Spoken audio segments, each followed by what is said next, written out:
Bob Brooks was an engineer for the Midworld Railway Company on the St. Louis to Topeka run. Engineer Bob was the best train man the Midworld Railway Company ever had, and Charlie was the best train. Charlie was a big boy 402 steam locomotive, and Engineer Bob was the only man who had ever been allowed to sit in his peak seat and pull the whistle. Everyone knew the of Charlie's whistle, and whenever they heard it echoing across the flat Kansas countryside, they said, "There goes Charlie and Engineer Bob, the fastest team between St. Louis and Topeka." Boys and girls ran into their yards to watch Charlie and Engineer Bob go by. Engineer Bob would smile and wave. The children would smile and wave back. Engineer Bob had a special secret. He was the only one who knew. Charlie the Choo Choo was really alive. One day while they were making the run between Topeka and St. Louis, Engineer Bob heard singing, very soft and very low. "Who is in the cab with me?" Engineer Bob said sternly. "Don't worry," said a small, gruff voice. "It is only I." "Who's I?" Engineer Bob asked. He spoke in his biggest, sternest voice because he thought someone was playing a joke on him. "Charlie," said the small, gruff voice.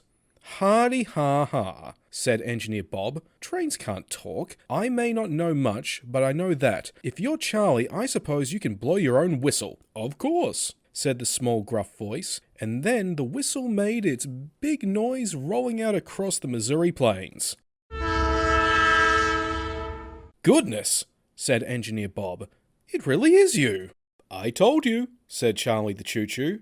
"How come I never knew you were alive before?" asked Engineer Bob. "Why didn't you ever talk to me before?" Then Charlie sang this song to Engineer Bob in his small, gruff voice. "Don't ask me silly questions, I won't play silly games. I'm just a simple choo-choo train, and I'll always be the same. I only want to race along beneath the bright blue sky, and be a happy choo-choo train until the day I die." "Will you talk to me some more when we're making our run?" asked Engineer Bob. "I'd like that." "I would love to," said Charlie. "I love you, Engineer Bob." "I love you too, Charlie," said Engineer Bob, and then he blew the whistle himself just to show how happy he was. It was the biggest and best Charlie had ever whistled, and everyone who heard it came out to see. Engineer Bob and Charlie spent many happy days together and talked of many things. Engineer Bob lived alone, and Charlie was the first real friend he'd had since his wife died long ago in New York. One day, when Charlie and Engineer Bob returned to the roundhouse in St. Louis, they found a new diesel locomotive in Charlie's berth. And what a diesel locomotive it was! 5,000 horsepower, stainless steel couplers, traction motors from the Utica Engine Works in Utica, New York! And sitting on top, behind the generator, were 3 bright yellow radiator cooling fans. "What is this?" Engineer Bob asked in a worried voice. But Charlie only sang his song in his smallest, gruffest voice. "Don't ask me silly questions, I won't play silly games. I'm just a simple choo-choo train, and I'll always be the same. I only want to race along beneath the bright blue sky, and be a happy choo-choo train until the day I die." Mr. Briggs, the roundhouse manager, came over. "This is a beautiful diesel locomotive," said Engineer Bob, "but you will have to move it out of Charlie's berth. Mr. Briggs, Charlie needs a lube job this very afternoon." "Charlie won't be needing any lube jobs, Engineer Bob," said Mr. Briggs. "This is his replacement, a brand new Burlington Zephyr diesel loco. Once, Charlie was the best locomotive in the world, but now he is old and his boiler leaks. I'm afraid the time has come for Charlie to retire." "Nonsense!" Engineer Bob was mad. "Charlie is still full of zip and zowie. I will telegraph the head office of the Midworld Railway Company. I will telegraph the president, Mr. Raymond Martin, myself. I know him because he once gave me a good service award, and afterwards Charlie and I took his little daughter for a ride. I let her pull the lanyard, and Charlie whistled his loudest for her." "I am sorry, Bob," said Mr. Briggs. "It was Mr. Martin himself who ordered the new diesel loco." It was true, and so Charlie the Choo Choo was shunted off to a siding in the farthest corner of Midworld St. Louis Yard to rust in the weeds. Now the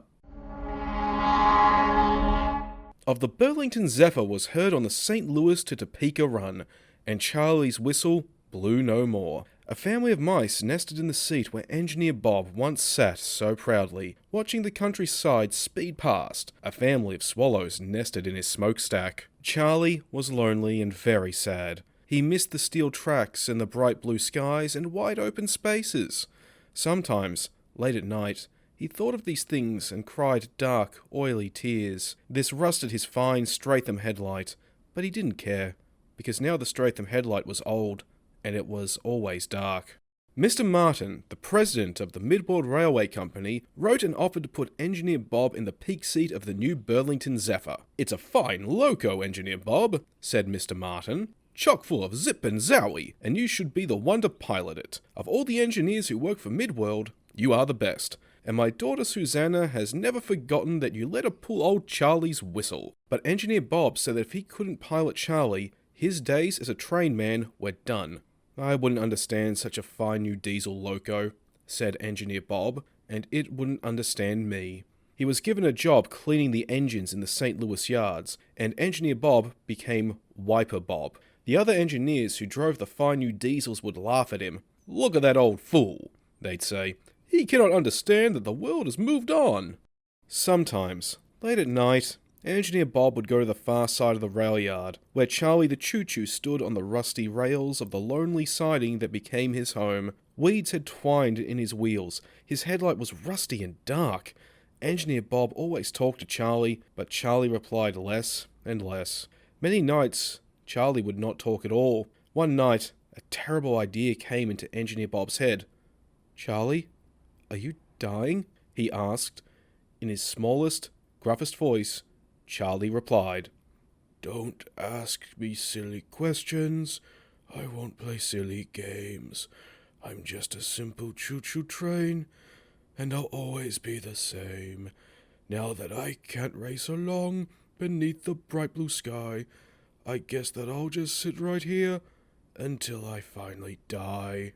Mr. Martin, the president of the Midworld Railway Company, came to St. Louis to check on the operation. His plan was to ride the Burlington Zephyr to Topeka, where his daughter was giving her first piano recital that very afternoon. Only the Zephyr wouldn't start.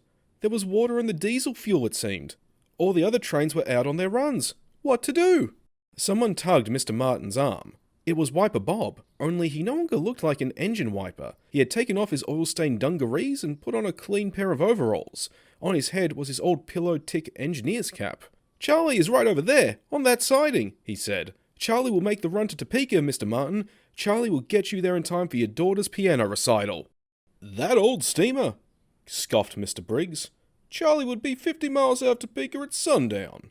"Charlie can do it," Engineer Bob insisted. "Without a train to pull, I know he can. I've been cleaning his engine and his boiler in my spare time. You see?" "We'll give it a try," said Mr. Martin. "I would be sorry to miss Susanna's first recital." Charlie was all ready to go. Engineer Bob had filled his tender with fresh coal and the firebox was so hot, its sides were red. He helped Mr. Martin up into the cab and backed Charlie off the rusty, forgotten siding and onto the main track for the first time in years. Then as he engaged forward first, he pulled on the lanyard and Charlie gave out his old brave cry. All over St. Louis, the children heard the cry and ran out into their yards to watch the rusty old steam loco pass. "Look!" they cried. "It's Charlie! Charlie the Choo Choo is back! Hurrah!" They all waved, and as Charlie steamed out of town, gathered speed, he blew his own whistle, just as he had in the old days.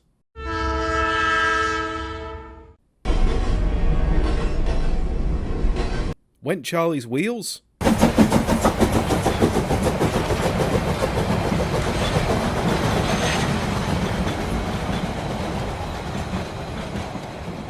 Went the smoke from Charlie's stack? Went the conveyor as it fed coal into the firebox? Talk about zip, talk about zowie. Golly gee, gosh and wowie. Charlie had never gone so fast before. The countryside whizzed by in a blur. They passed the cars on Route 41 as if they were standing still. "Hop-de-doodle!" cried Mr. Martin, waving his hat in the air. "This is some locomotive, Bob. I don't know why we ever retired it.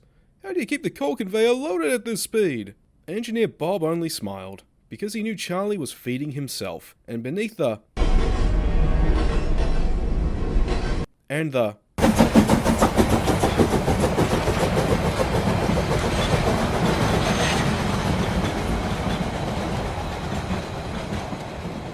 and the